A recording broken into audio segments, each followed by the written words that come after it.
In this easy recipe of cranberry sauce, I'm using 1 bag of cranberries. You can use fresh or frozen. About a half a cup of sugar, half a cup of port wine, 1 teaspoon of cinnamon.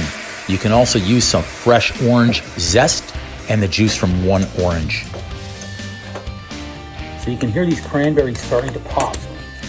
Exactly what we want. I can smell that nice port wine in there as well, and the cinnamon, all those flavors coming together to make a beautiful cranberry sauce. Look at that.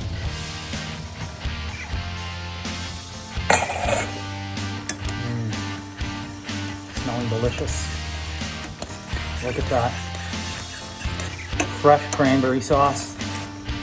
All right, here it is, everybody. Look at that. Fresh cranberry sauce. Check that out.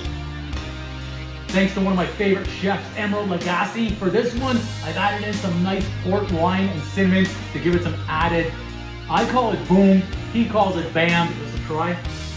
It's so hot. It's so hot right now.